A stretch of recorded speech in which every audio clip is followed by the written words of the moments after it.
Muraho neza, ndagushimiye kandi nguhaye ikaze.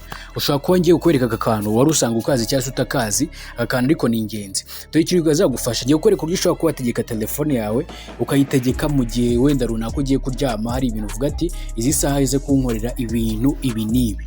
Rero ino video ifitemo ibice bibiri, ngiye kugenda nkwereka akantu kose ku kandi kugira ngo rero ugende ubasha kumenya ikindi. Uraza kuza ufungure setting ya telefone yawe. Hari ukuntu ujya kuryama wumva ushaka kuzimya phone ariko nanone kuza kuyatsa ukumva birize kuba imbogamizi. Ariko ngiye kwereka uburyo wategeka telefone yawe ukaza gushyiraho igihe iri buze kuzimira n'igihe iri buze kwaka, ikaka nta muntu umwe uyikozeho, ntawe yakije, iyo ubwayo ikiyatsa ikaza no kwizimya, ikaza no kumenya igihe iri buze kwiyakiriza. Ngiye kuba nabikwereka muri video.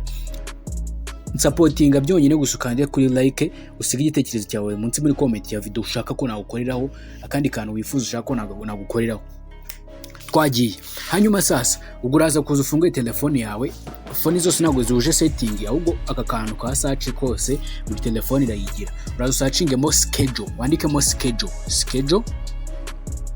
wandikamo schedule, sorry njyanitse nabi, schedule, babyandika gutya schedule, nangiza usearching muri setting ya telefone yawe, basearchingamo schedule. Nusearchinga schedule uraza kubonamo ibintu byinshi, ariko urebe schedule yanditseho power on and power off restart. Uri kubibona ngaha, dore niwe uze kuhita ukanda uhita ubona icyo bita schedule. Iyi schedule noneho harimo uburyo bubiri, urumva ko harimo power on na power off, hakabamo na schedule to restart. Ugashyiramo igihe noneho rigiye gusobanura buri kantu. Ahangaha ni power on, noneho ushobora gutegeka igihe wavuga ati ino phone yanjye ndayizimije, isaha runaka nigera ize phone yanjye ize kuhita yiyatsa nta muntu yikozeho.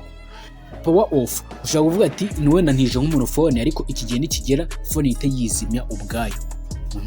Cyangwa se mu kimwe kwahita uvuga ati noneho phone ize kuhita yizimya yongere yiyatse nta muntu yikoze, nyine yizimye yongere yiyatse, isaha ikigeramo ikahita ibikora. Urabikora gute rero?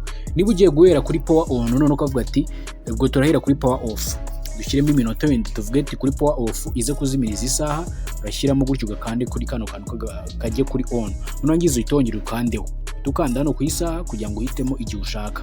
Uhita uhitemo hano gutya, uhitemo handitse ngo time, hano handitse ngo time, uhitemo igihe ushaka, urebere ku isaha. Reka turebere ku isaha gutya kugira ngo ubashe kumenya uburyo bigendamo. Ngiye gushyiramo saa 9:40, saa 9 ara ni saa 9:15, saa 9 ngiye gushyira na 37 kugira ngo bize guhita bihura n'itandatu. Ninjira n'itandatu nkemeza, ubwo ngaha ndahita nza nemeza gutya hejuru mu ngura harimo akantu gutya ndahita nga savingaho kugira ngo nizigera uze kuhita ubibona. Urabona yuko bita asigaye umunota umwe, ndabikoze none kugira ngo ubone yuko bikunda, igiye kuzimya bakubwira uko bigenda. Hanyuma noneho niba usize igihe cyo kuzimya, urashyira n'igihe cyo kuza kwa kugira ngo fari igihe nikigereze kuhita yaka. Rongeye bikore nka kora twabikoze kuri power on, ushyire mvuga ati wenda ize kuhita yaka na saa 10 wenda ngiye kuba niruhukiyeho gato sinshaka kumuza kundisturbing. Uhita uyishyiramo bati nka saa 10 n'iminota uwemeze, nurangiza none arukugiye wibagirwa kubikura mu bavuga ati bikajya byijyanamo pa everyday. Hanyuma ibi byose ukahita ubikuramo kugira ngo ujye ubikora rimwe gusa cyangwa se ugashyiraho igihe gihoraho ukemeza. Ngira ngo uri kubibona. Urabona yuko igihe kirageze, igihe kigeze rero igiye kuba yakizimya, barakubwira ngo dore amasegonda asigaye kugira ngo izime,